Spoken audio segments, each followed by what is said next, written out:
Good morning or good afternoon, depending on where you are. My name is Professor Duke Orata. We are continuing with our thermodynamic lectures.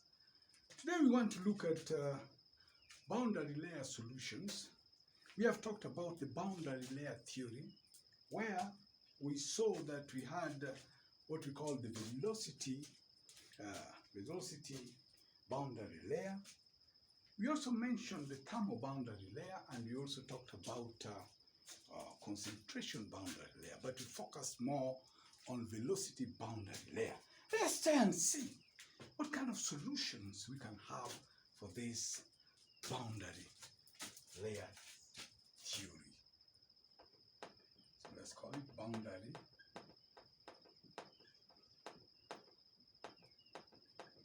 layer solution. Now, boundary layer theory is a fundamental aspect of fluid dynamics. Very important aspect of fluid dynamics. And its importance is built on the premise that in the flow field, we can dichotomize it into two sections. One section where we have inviscid flow, that's flow without viscosity, and one layer where we have the viscous flow, that's in the boundary layer. Very important for us to note that. So the boundary layer theory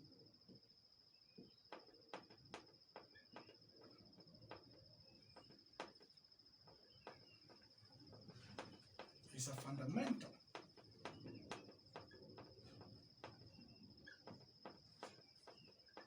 concept in fluid dynamics. And like we have said, that flow field is divided into sections. That is where we have two sections. One where we have flow without viscosity, that's the inviscid solution flow, and we have the viscous flow. The flow field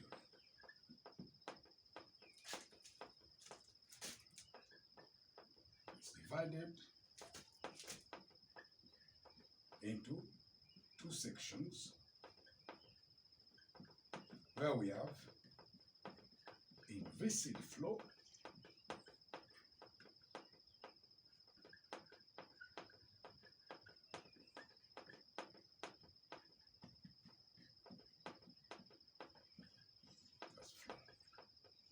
So what does that mean? Remember, we drew a profile for this boundary layer. Let us just go back again and remind ourselves, in the event that you have not looked at our earlier lectures, I encourage you to look at our earlier lectures, and you're going to see that we talked about introduction to boundary layer theory, and there are certain concepts we talked about there, but you have to re-mention them so that we are the same wavelength. So we had,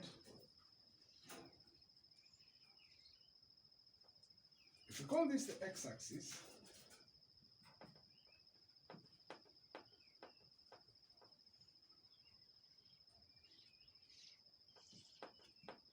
call that the x-axis. Let us say the stream velocity is us.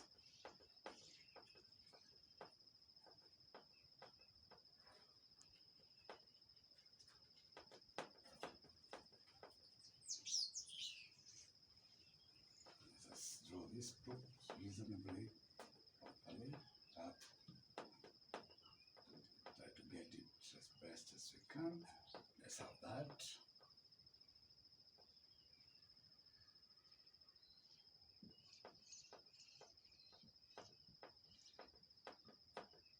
So let's see.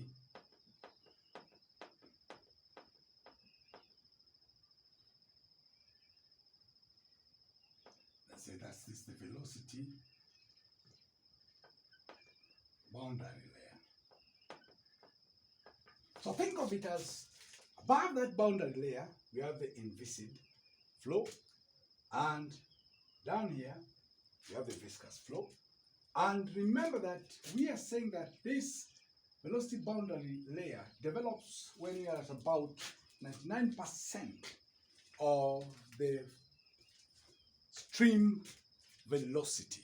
In other words, we are approaching basically the stream velocity, but 99%. Now, we have the velocity boundary. So if we look at this in a schematic way, we are saying that in our flow field, what we have in our flow field, let's just call this flow field. It's just a schematic to make us understand what we're talking about more. We are saying that we have this section above on the layer of the inviscid flow, and here we have this flow, and this corresponds to the boundary layer.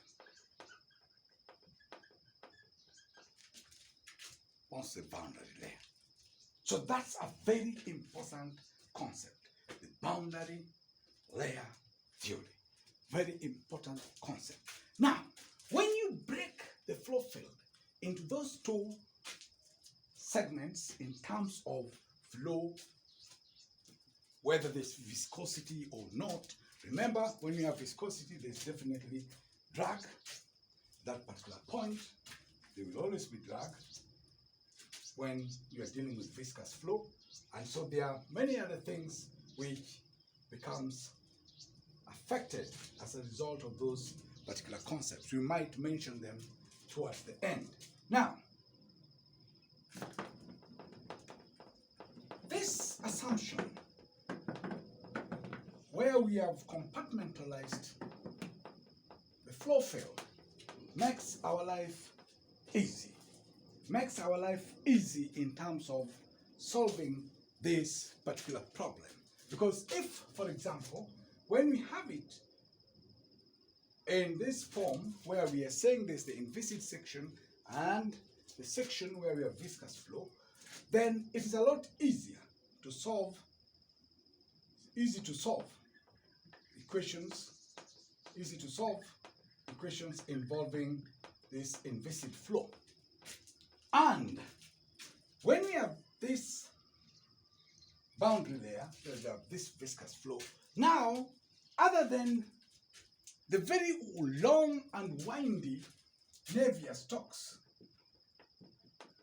flow equations, whose solution was elliptical,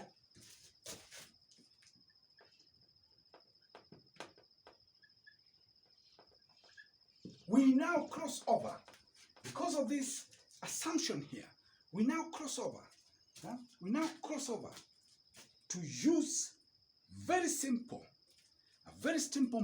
model for a steady, cross over to develop a simple model for a steady two-dimensional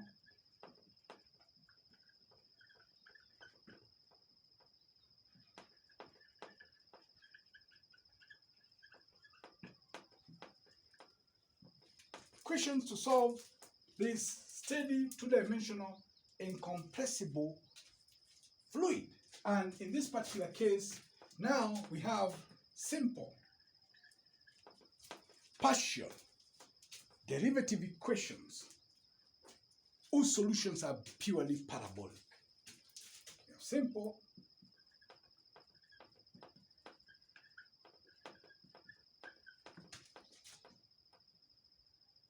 solution parabolic, as opposed to those elliptical solutions which are in the Navier-Stokes flow equations. And so in this whole exercise, to get this simple partial derivative solution, we are going also to use the continuity equation. We are also going to build the equations to solve. I repeat, note that we have divided the flow field into two segments. One where the flow is invisible. There's no viscosity in accompanying that flow. Remember, viscosity is drag. It drags the flow. It drags the flow of that particular liquid. And then we have the viscous flow. We have the viscous flow. Remember, we have the viscous flow. And so we are saying within this boundary layer. But now for this viscous flow, we can now use simple partial derivatives whose solutions are parabolic in nature as opposed to the very complex Navier-Stokes flow equations whose solutions are elliptical. And that's very important for you to bear in mind. Now, we also have to couple, we'll have to couple the Navier-Stokes equation, we'll have to couple the Navier-Stokes equation with the continuity equation. If you look at some of our earlier lectures, we have mentioned about the Bernoulli principle. That's at this particular point, remind yourself of the Bernoulli principle.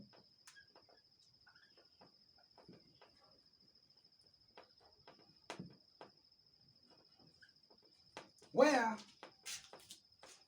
we know that as the velocity of the fluid flow increases, there will definitely be a change either in the static pressure or in the potential energy. And that is captured in the expression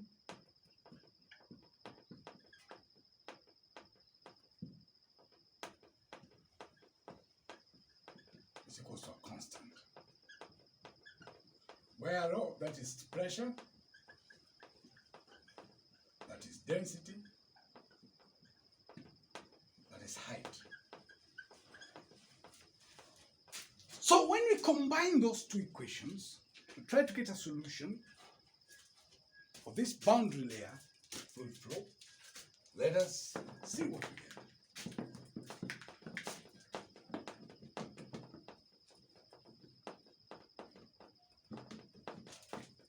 So combining, want to combine the Navier-Stokes and continuity equations,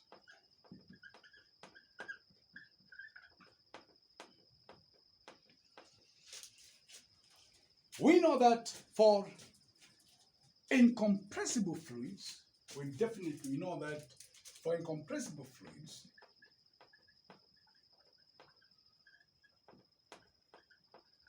and this normally occur when we have low velocity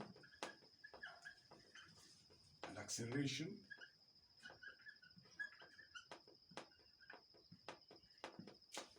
then del u, del x, plus del u, y equals to 0. Why in this particular case, the u is the streamwise velocity. Let me go back. My diagram which I just removed.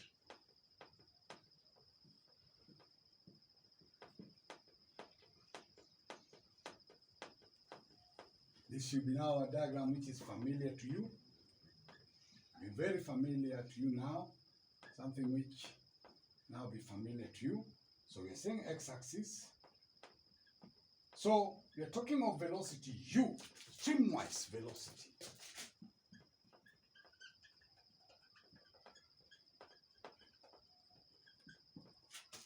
And we have the transverse velocity or the normal velocity, think of it as that. That is our v, or normal velocity. So we will use both quantities in our order of magnitude analysis or the scale analysis, where we have an equation which has several variables, but you can eliminate one or two or most of them based on the sizes. For example, when you're talking of streamwise velocity, it is greater than the transverse or normal velocity. So in those cases where we are For example, dividing by streamwise velocity, we can assume that quantity is much smaller than the other one. So that is called order of magnitude analysis.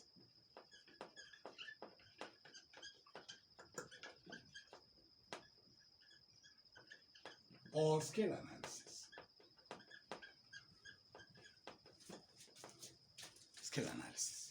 Now, so we are saying that for an incompressible fluid, del U, del X, del U, del Y is normally 0. Let us move to the second level also. Second level of equations. I think I can erase this particular one now.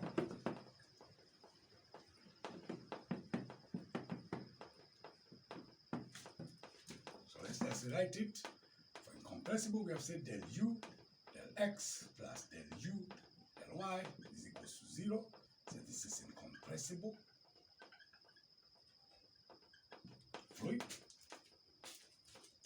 Then the next set of partial derivative equations, and we are coupling them with the continuity equation. Don't forget, very important for you, the continuity equation, constant. Always remember it. Now, what are we saying here?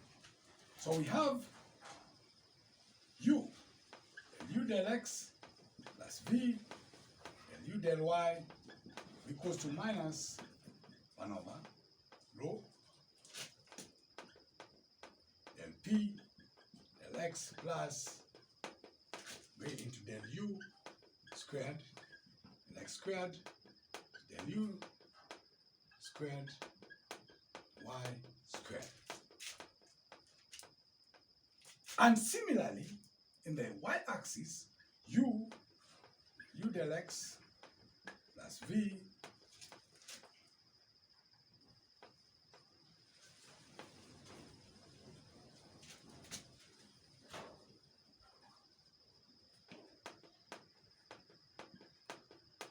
equals minus 1 over rho V del Y plus V X squared plus del V Y squared. And this V is not velocity. This V is kinematic viscosity.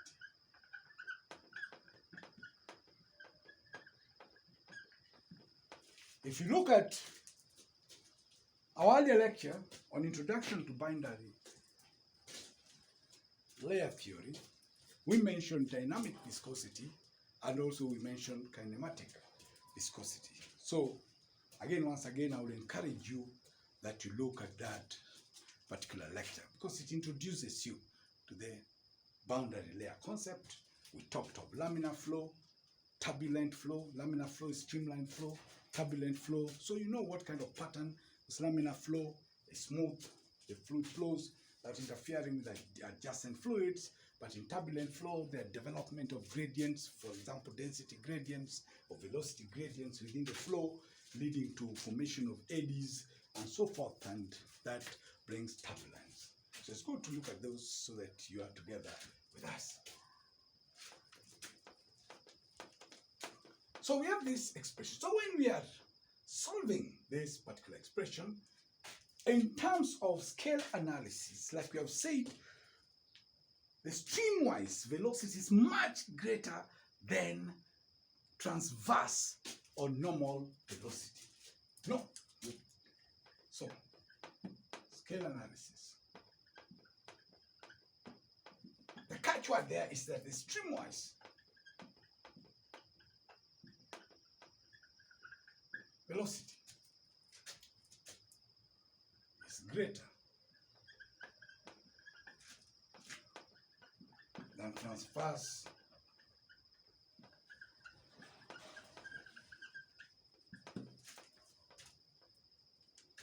velocity. Very important for us to note that. And the other point which we want to emphasize is that the pressure is not a function of y. P, pressure, not a function of y.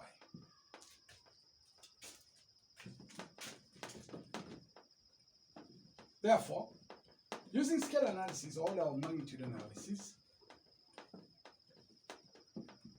then these equations here, reduce scale analysis,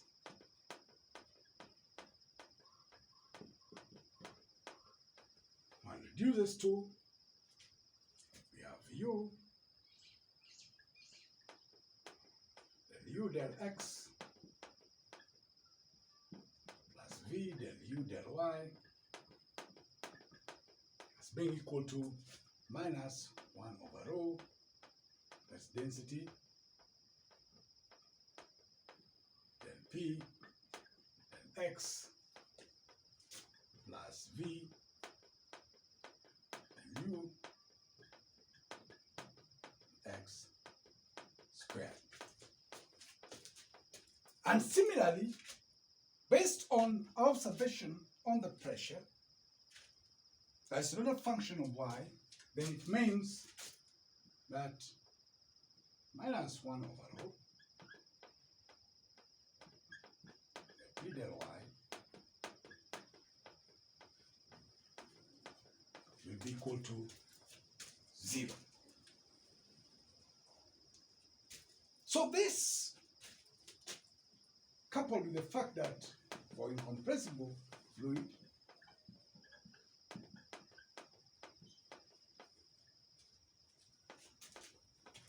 is an important aspect of these particular solutions. So when we have used scale analysis, we just worked on the magnitudes. So one is greater than the other, so you can ignore the other one because the other one is much greater, and so forth and so forth.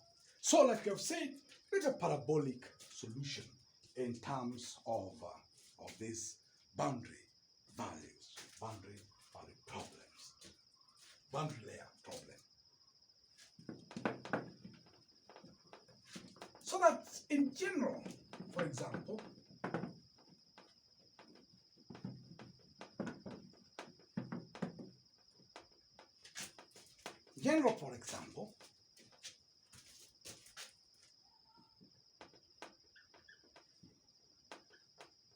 for the boundary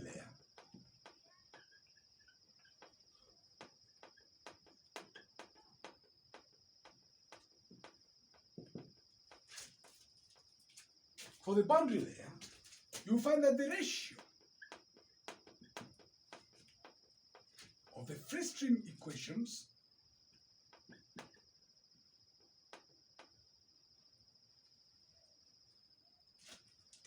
cubed.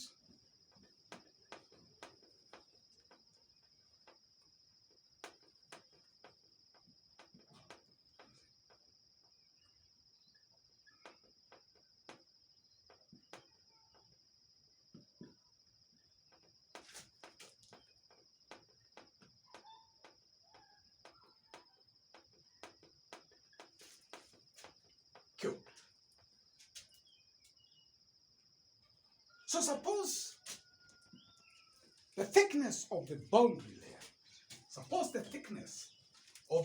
layer, is 0.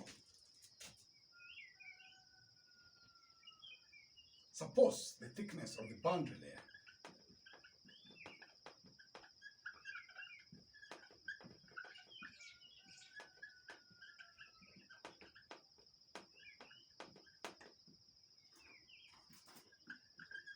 remember that thickness. What did we say? Just quickly recap that I don't lose you.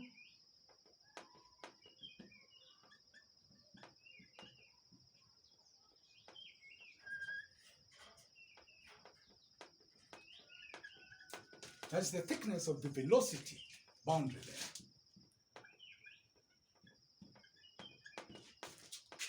So if that thickness is 0, US now be 3 over 2 and 0 plus half cubed is 0. So U will be equal to 0. So when the thickness of the boundary layer is 0, then the velocity will be 0. What about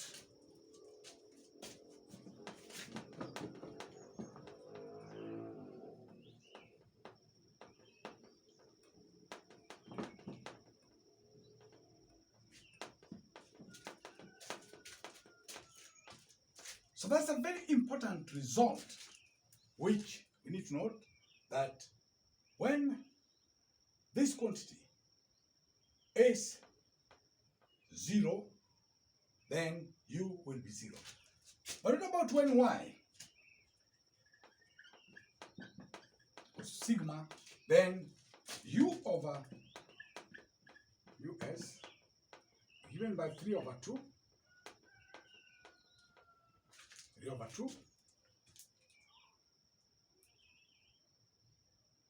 that's a minus sign, sorry, minus half it 1 cubed, so that will be 1.0, or u will be equal to us. So when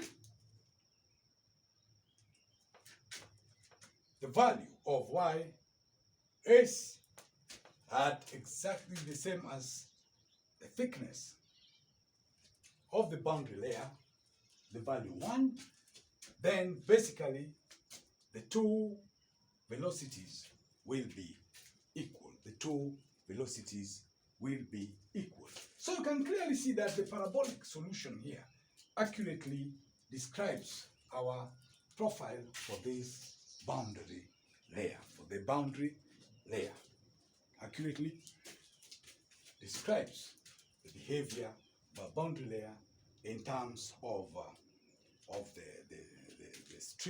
the streamwise velocities for both systems. Remember, we have divided the flow system into the viscid flow, and where we have viscosity playing a lot of significance. Now, these quantities are very, very important.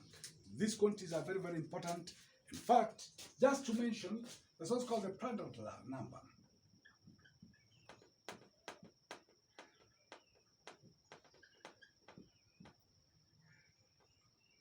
When it is 1, when Prandtl number is 1, then the velocity and thermal boundary layers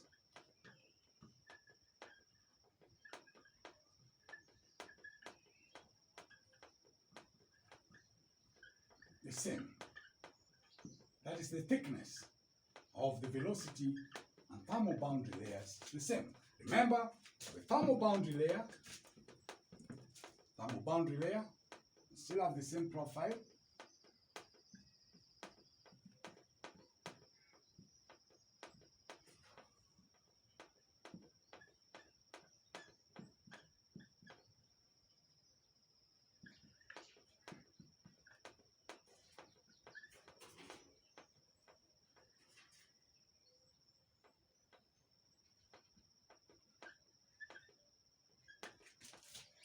They will be not the same.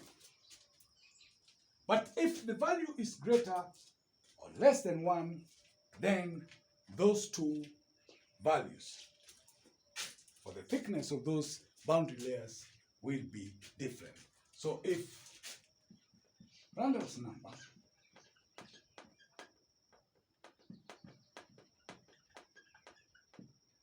is not equal to 1, then sigma c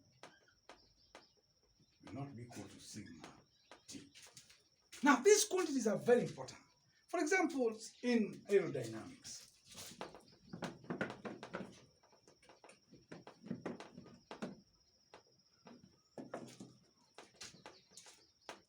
let's just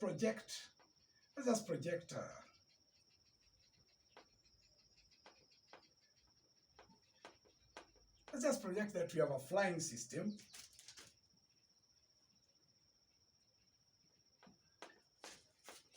Now, remember, we can have laminar flow.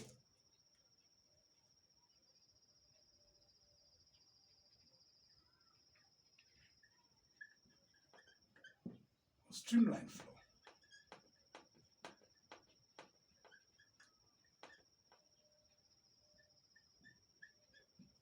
And then at some point, we can have turbulence.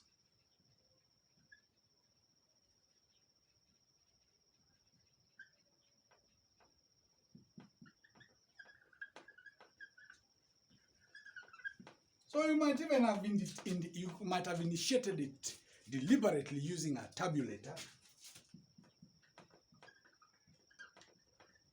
So, what is the significance of this? For example, when you have the wings here, when you have streamline flow, then you find that it's relatively smooth motion. There's reduced drag.